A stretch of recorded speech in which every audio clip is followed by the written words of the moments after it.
Olá galera, estamos aqui para mais uma aula de Química. Hoje é um assunto super importante, grandezas químicas. Frequência no vestibular, 100%. O Enem, 100% de frequência também. E muito importante para você entender vários assuntos dentro da Química. E você vai aprender isso em 12 minutos, certo? Vem comigo então. Pessoal, a constante de Avogadro faz parte desse ambiente de grandezas químicas. E quanto vale essa constante? O que é essa constante?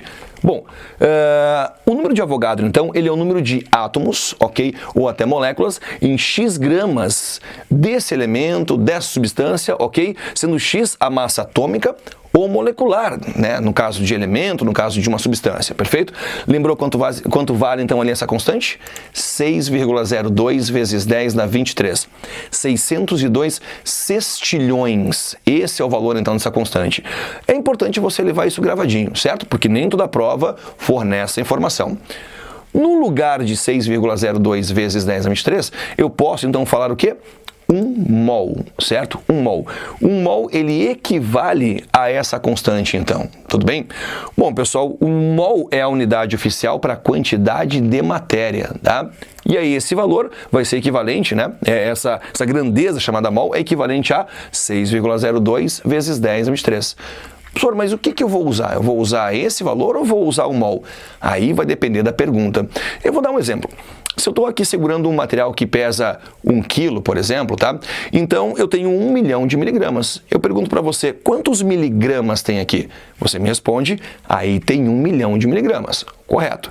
Eu pergunto, quantos quilos tem aqui? Você vai me responder que aqui tem 1 quilo. Bom, então quer dizer que a tua resposta depende de como é a minha pergunta. Então, você vai me responder átomos ou mols, dependendo da pergunta da questão. Certo? Além de átomos, moléculas e mol, tem outra grandeza que interessa muito pra gente, volume. O volume molar é basicamente o volume de um mol, e isso só se trabalha em gás, certo? Não se usa, então, volume para líquidos, volume para sólidos, quando você vai fazer um cálculo de grandezas químicas. É claro que eles apresentam volume, mas usar o volume molar só quando eu tenho um gás. Pessoal, temos uma sigla muito conhecida na química que é CNTP, há uma outra que é a CATP, mas no momento vamos mexer com CNTP. Condições normais de temperatura e pressão, onde a temperatura vale 0 Celsius e a pressão ela vale 1 atm. 1 mol de qualquer gás na CNTP tem um volume, então, igual a, lembra quanto? 22,4 litros, certo? Isso vale para qualquer gás, seja ele atômico, seja ele molecular, perfeito? Mas isso dentro das CNTP. Eu vou te mostrar daqui a pouquinho ali no quadro como relacionar essas grandezas, tá? Bom, pessoal, e se eu não estiver na CNTP, você vai trabalhar com uma fórmula matemática super conhecida, que é o PV-NRT. Aqui eu descubro o volume de um mol de um gás em outra temperatura, em outra pressão. Correto? Essas grandezas todas, vou te mostrar como relacionar ali no quadro. Então vem comigo para você poder entender. Vamos lá, galera. Agora você vai então relacionar comigo, certo? Massa, átomos, molécula, volume. Vamos construir juntos aqui. Eu peguei 2 exemplos, né, de 2 átomos de 2 elementos químicos e 2 exemplos de substâncias. Perfeito? Tá? Então assim, ó, eu te pergunto quanto pesa um átomo de oxigênio? Um único átomo, tá?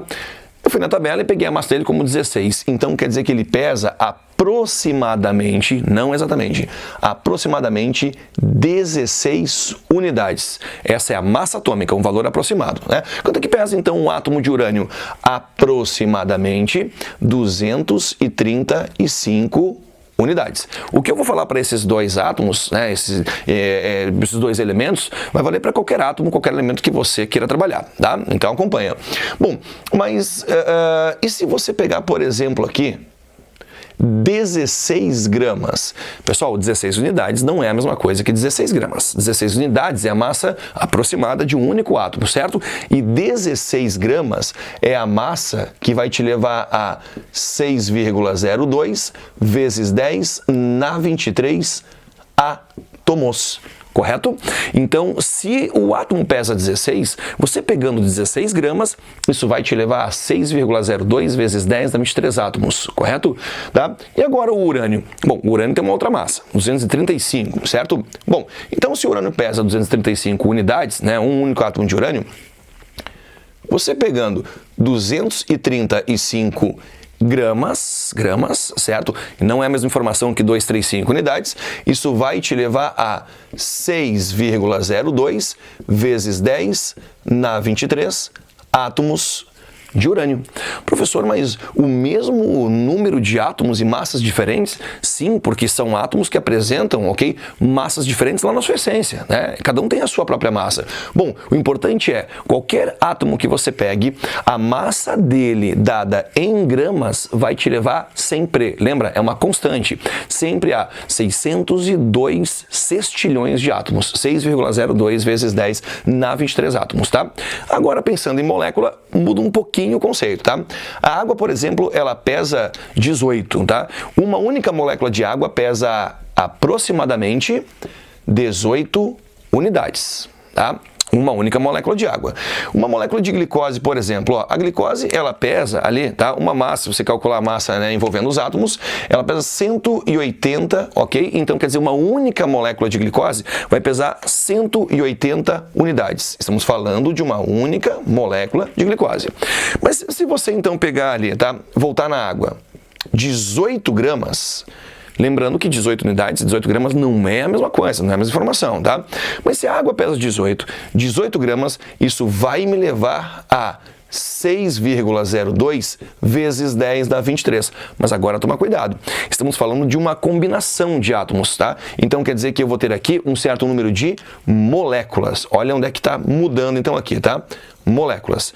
Bom, pessoal, então, se a água ela pesa 18 gramas, vai me levar àquela constante, 6,02 vezes 10 na 23, porém agora moléculas.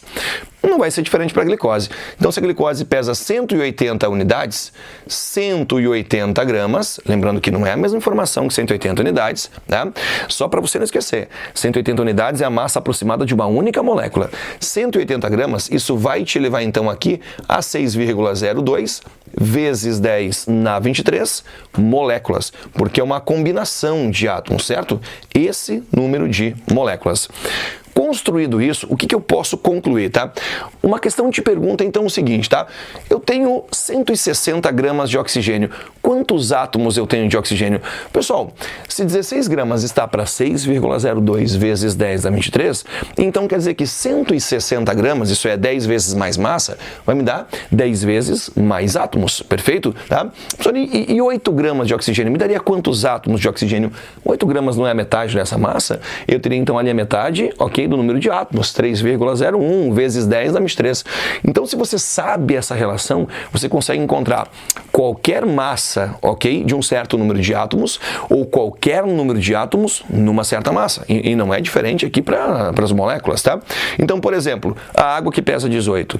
Se eu tenho, por exemplo, 18 gramas, então eu vou ter esse número de moléculas, né? Em 180 gramas de água. Em 180 gramas de água, eu teria 10 vezes mais massa, 10 vezes mais moléculas então, perfeito? Tá? Agora, tu vai concordar comigo que esse valor é um valor, na verdade, complexo, é um valor incômodo de você falar e expressar, tá? Mas é útil, né? Você pode, então, trocar 6,02 vezes 10 na 23 pela expressão 1 mol. Então, se eu tenho 16 gramas de oxigênio, eu tenho esse número de átomos de oxigênio, eu tenho 1 mol de átomos de oxigênio, certo? 1 mol de átomos de oxigênio. E não é diferente para o urânio, tá? Então, se em 235 gramas de urânio eu tenho esse número de átomos, eu vou ter 1 mol de átomos de urânio. Perfeito? A água pesa 18, né? Então, em 18 gramas de água, eu vou ter 1 mol também, só que não é 1 mol de átomos, 1 mol de moléculas, certo? 1 mol de moléculas de água. Reparem, né, que a gente agora mudou a expressão porque mudou, né, aí o tipo de partícula. E a glicose, então, ali que pesa 180 gramas te leva a esse número de moléculas, ou melhor, a 1 mol de moléculas. Essa linha que a gente construiu te permite calcular o número de átomos ou moléculas em uma certa massa, ou o contrário, e até o número de mols de átomos ou mols de moléculas, ok, numa certa amostra também. Muito bem, agora eu vou te mostrar como linkar isso aqui a um certo volume. Eu vou trazer então gás para a nossa aula, um gás para poder expressar, ok, a informação em volume. Galera, agora eu trago para você 2 gases, certo? Um gás atômico e um gás molecular. tá? Para a gente trabalhar com essas grandezas. Bom, o hélio, por exemplo, ele apresenta uma massa 4, então quer dizer que um único átomo de hélio pesa aproximadamente 4 unidades. Se a gente pegar 4 gramas, olha onde isso vai me levar. 4 gramas me leva a 6,02 vezes 10 na 23 átomos de hélio, certo? Sempre a massa, então, daquele elemento dada em gramas te leva a essa constante. Esse número nós passamos a chamar, como está nessa relação exposta aqui, a 1 mol, certo? Então temos 1 mol de átomos de hélio em 4 gramas de hélio. Esse 1 mol, tá? Esse 1 mol, ele vai ocupar 22,4 litros, ok? 22,4 litros, se você estiver nas CNTP, como eu falei anteriormente, certo? Na CNTP, que acaba tendo massa 4 gramas. Então, o que acontece, pessoal? Olha como esse ciclo envolve essas 4 grandezas, tá? A massa me leva a átomos, que me leva a mol, que me leva a volume e daí por diante. Então, por exemplo, se eu tenho um balão com 44,8 litros, o dobro do volume, eu tenho então 8 gramas. Então eu tenho 2 mols. Então eu tenho 12,04 vezes 10 a 23 átomos de hélio, perfeito? Não é muito diferente com o nitrogênio. Ele pesa 28, então um átomo, uma molécula de nitrogênio, na verdade, uma molécula pesa aproximadamente 28 unidades. Porém, 28 gramas vai me levar a 6,02 vezes 10 na 23, mas não átomos agora, e sim moléculas, certo? E sim moléculas. E esse número a gente passou a chamar então ali de 1 mol, certo? Passou a chamar então ali de 1 mol. 1 mol de moléculas. Esse 1 mol, ele vai ocupar 22,4 litros, porém nas CNTP. Lembra daquela sigla que eu já comentei, né? Esse volume vai ter massa 28 gramas. Então, galera, o que mudou aqui é porque é um gás molecular, então me leva a esse número de moléculas, ok? Mas a ideia é a mesma que a gente falou aqui do hélio. Se eu tenho um balão, por exemplo, com 14 gramas de gás nitrogênio, a metade, né? Então eu vou ter 3,01 vezes 10 na 23, então ali moléculas, perfeito? Eu vou ter meio mol de moléculas de nitrogênio, eu vou ter 11,2 litros na CNTP. Muito bem, então relacionamos as grandezas necessárias para cálculos químicos. Até mais, até a próxima aula. Tchau, tchau.